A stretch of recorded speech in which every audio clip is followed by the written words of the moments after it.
Prépare-toi.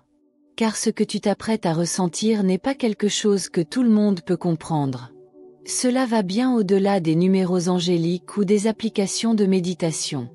C'est quelque chose qui ne touche qu'une poignée de personnes sur toute la planète. Des personnes qui ne font pas que s'éveiller spirituellement, mais qui sont nées pour guider les autres hors de l'obscurité. Peut-être que tu ne le sais pas encore, mais il existe un symptôme spirituel que tu ressens, qui te marque comme l'un des élus. Ce n'est pas spectaculaire. Ce n'est pas dramatique. En fait, la plupart des gens ne le remarquent même pas. Mais pour ceux qui le ressentent, ce seul symptôme commence à tout changer. Tes pensées, tes émotions, ton identité, toute ta réalité. La plupart des gens le confondent au début. Ils croient que c'est du stress, de la fatigue ou juste une humeur étrange. Mais ce symptôme, ce n'est pas de la confusion. C'est une activation. C'est ce qui se produit lorsque ton âme commence à se souvenir de pourquoi elle est venue ici. Et voici ce qui le rend si rare. Ce symptôme n'arrive pas à tout le monde. Il se manifeste uniquement chez ceux dont l'énergie est suffisamment forte pour supporter le poids de la transformation collective. Si tu le ressens, ce n'est pas un hasard. Ce n'est pas temporaire. Et ça ne disparaîtra pas. Explorons ensemble les 8 couches d'expérience qui font de ce symptôme quelque chose de si rare et puissant. Pourquoi ? Parce que si tu les ressens, ce n'est pas seulement un éveil, c'est un appel. Ce symptôme d'éveil commence doucement.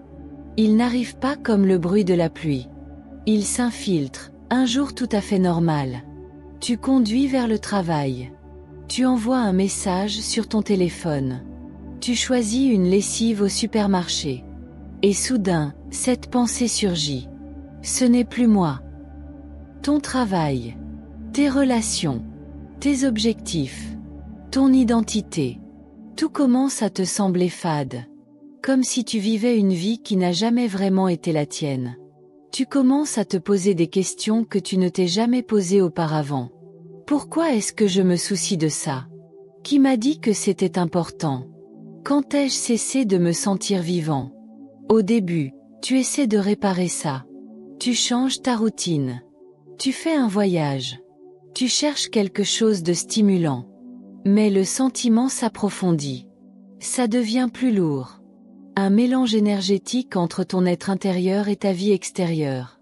C'est la première couche de l'éveil des élus, la déconstruction du faux soi. Tout le monde ne passe pas par là. La plupart des gens peuvent errer toute leur vie sans jamais se poser de questions. Mais les élus sont poussés hors de leur ancienne réalité. Prêt ou non, tu te sentiras perdu. Une partie de toi voudra revenir au confort. Mais tu ne pourras pas. L'illusion ne tient plus.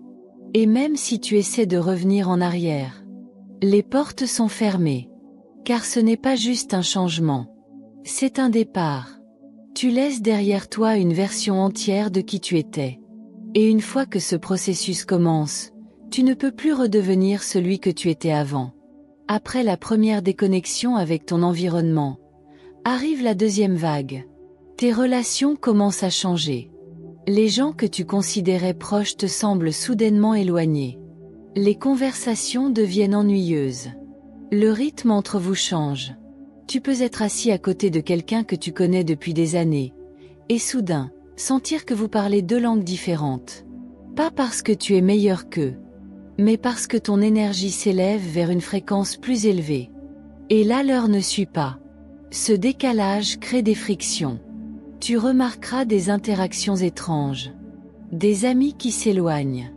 Des proches qui interprètent mal tes paroles. Des espaces sociaux qui te semblaient chaleureux, deviennent maintenant lourds énergétiquement. Cela peut être incroyablement solitaire. Et beaucoup de gens ont peur de cette phase. Ils abandonnent le réveil juste pour garder la paix. Mais les élus continuent quand même. Pourquoi ? Parce que leur âme ne les laissera pas retourner au mensonge. Tu ne t'en rends peut-être pas compte à ce moment-là, mais cette partie du symptôme n'est pas du rejet. C'est un réalignement. L'univers réorganise tes relations pour les adapter à la fréquence dans laquelle tu évolues. Ça fait mal. C'est isolant. Mais cela te prépare à attirer des connexions qui reflètent la vérité de qui tu deviens.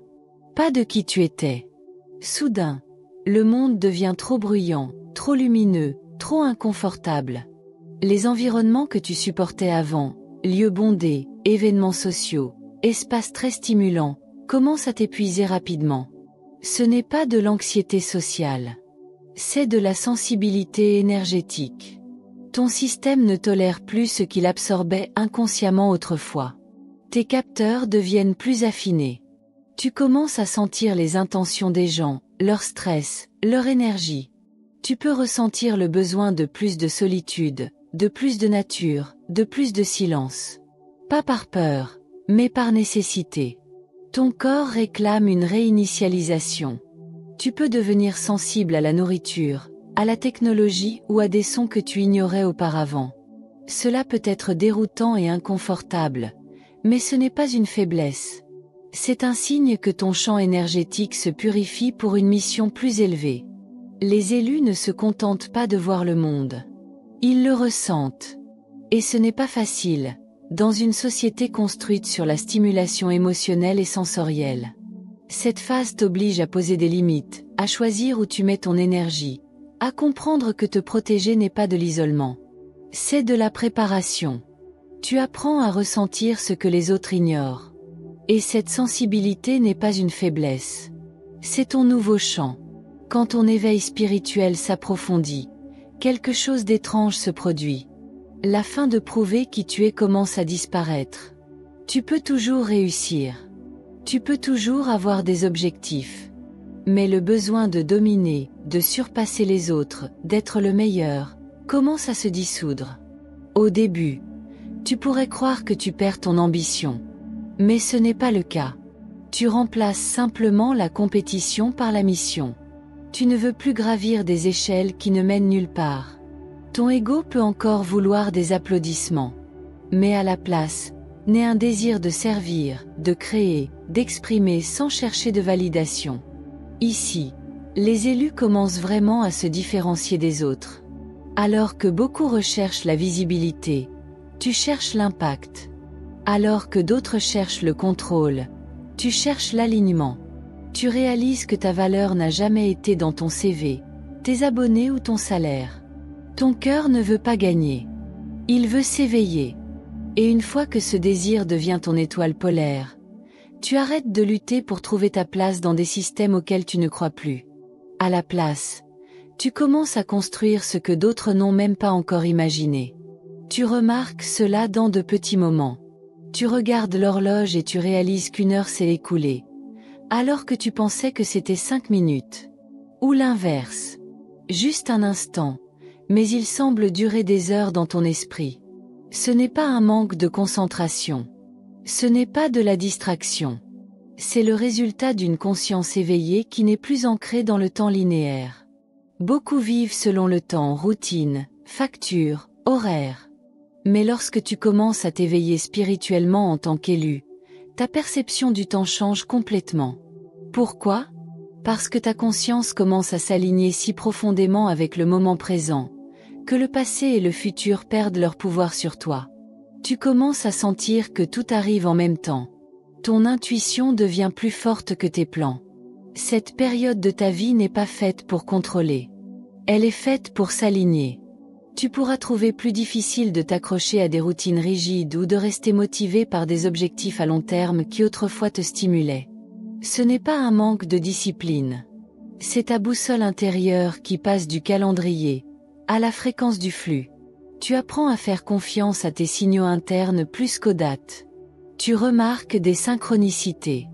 La bonne personne, le bon endroit, le bon message, arrivant exactement au bon moment, pas quand tu l'attends. Et plus tu autorises cela, plus le temps devient quelque chose avec lequel tu danses, pas quelque chose que tu poursuis. L'un des symptômes les plus étranges chez les élus, c'est à quel point tu commences à désirer la solitude. Même quand tu n'es pas triste, fatigué ou seul, tu te sens simplement mieux seul. Ce n'est pas de l'isolement. Tu aimes toujours les gens. Tu cares profondément. Mais quelque chose en toi commence à ressentir que tu as besoin de silence pour entendre quelque chose d'important. Cela arrive souvent après la phase de sensibilité énergétique. Être entouré d'autres personnes commence à trop mélanger ton énergie. Même les conversations anodines peuvent devenir épuisantes. Ce n'est pas personnel. C'est énergétique. Tu peux te retrouver à éviter les plans sociaux, à éteindre les notifications constantes ou à passer des heures seul et à adorer ça. Parce que ton esprit se réajuste. La solitude devient ton espace d'intégration. C'est là que viennent les téléchargements d'informations. C'est là que ton système nerveux trouve un répit face au bruit. La plupart des gens ont peur de la solitude. Mais les élus commencent à comprendre que la solitude n'est pas du vide. C'est sacré. Et ironiquement, plus tu passes de temps dans le silence, plus tu es puissant lorsque tu retournes dans le monde. Parce que la solitude ne te rétrécit pas. Elle renforce ton signal. Le silence est l'endroit où les élus rechargent leur clarté spirituelle et retrouvent leur équilibre. Quelque chose commence à grandir en toi. Ça ne parle pas avec des mots, mais c'est fort. Tu sens que tu es venu ici pour faire quelque chose de spécifique. Pas juste exister. Pas juste survivre, mais servir d'une manière qui t'est propre. Mais ce qui est frustrant, c'est que tu ne peux pas encore définir quoi. Tu n'as pas la vision complète. Tu peux avoir des éclairs en rêve ou des instants d'inspiration, mais les détails restent flous. Tu sais juste une chose avec certitude. Ce que tu fais maintenant n'est plus suffisant. C'est là que beaucoup d'élus commencent à lutter avec leur identité. Tu peux commencer à perdre de l'intérêt pour des emplois, des rôles ou des étiquettes qui autrefois t'apportaient de la stabilité. Tu n'es plus satisfait de la normalité. Tu es attiré vers quelque chose de plus grand, même si cela n'est pas encore visible dans ta réalité extérieure. Cette sensation ne disparaîtra pas. Au contraire, plus tu l'ignores, plus elle grandira. Ce n'est pas ton imagination. C'est ton âme qui t'envoie un signal que ta véritable mission commence à émerger. Tu n'as pas besoin de changer le monde publiquement. Ta mission peut être silencieuse, sacrée et profondément personnelle. Mais, quelle qu'elle soit, elle est réelle. Et si tu la ressens maintenant, cela signifie que ton éveil est entré dans une phase que peu de gens atteignent. La reconnaissance de l'âme, sans l'interférence de l'ego. C'est la dernière étape, et c'est ce qui change tout. Car une fois que cela arrive, tu ne peux plus revenir en arrière. Tu perds la capacité de stopper ce processus. Tu ne peux plus forcer les sourires. Tu ne peux plus participer à des conversations superficielles. Tu ne peux plus jouer une version glamourisée de toi-même juste pour rassurer les autres. Tu ne deviens pas impoli. Tu deviens authentique. Et cette authenticité commence à rayonner si fort que cela change la façon dont les gens réagissent à toi. Certains se sentiront mal à l'aise. D'autres seront attirés. Mais toi, tu te sentiras libre.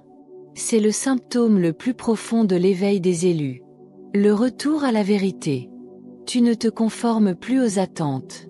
Tu ne construis plus ton identité en fonction de ce que les autres veulent que tu sois. Tu n'es plus disposé à échanger ton authenticité contre l'approbation. Tu deviens distant, non par arrogance, mais par clarté. Et cette clarté rend la vie plus simple, pas plus difficile.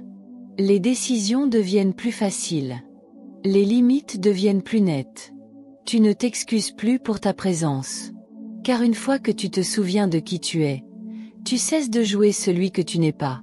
Et alors, l'éveil devient permanent. Pas parce que tu as tout compris, mais parce que tu as arrêté de faire semblant. Et dans un monde construit sur les apparences, cela te rend extrêmement rare. Si tu as traversé ces étapes, même juste quelques-unes, sache une chose que peu entendent. Tu n'es pas fou. Tu n'es pas perdu. Tu n'es pas brisé. Tu es en train de t'éveiller, d'une manière que peu le feront jamais. Ce symptôme spirituel n'est pas un hasard. Ce n'est pas un effet secondaire du stress ou un simple changement de vie temporaire. C'est ton âme qui active une ligne de temps plus profonde. Une où tu ne vis plus en mode survie, mais en mode souvenir. Tu es venu ici pour aider les autres, oui. Mais pas en te sacrifiant toi-même. Tu es venu vivre en tant qu'être pleinement éveillé, ancré et puissant, un être qui incarne la vérité, sous forme humaine. Voilà pourquoi ta vieille vie ne te convient plus. Voilà pourquoi le monde te semble plus bruyant. Voilà pourquoi tu es appelé vers l'intérieur. Tu ne traverses pas juste un éveil spirituel. Tu es en train de te préparer à guider. Si tu t'es reconnu dans ce message, laisse un commentaire ci-dessous. Je ressens cet éveil dans mon âme. Affirmons-le ensemble. Car les élus ne marchent jamais seuls sur ce chemin. Et avant de partir, assure-toi de regarder la prochaine vidéo. Car maintenant que tu te souviens, la question est, comment vas-tu protéger cela, dans un monde qui dort encore ?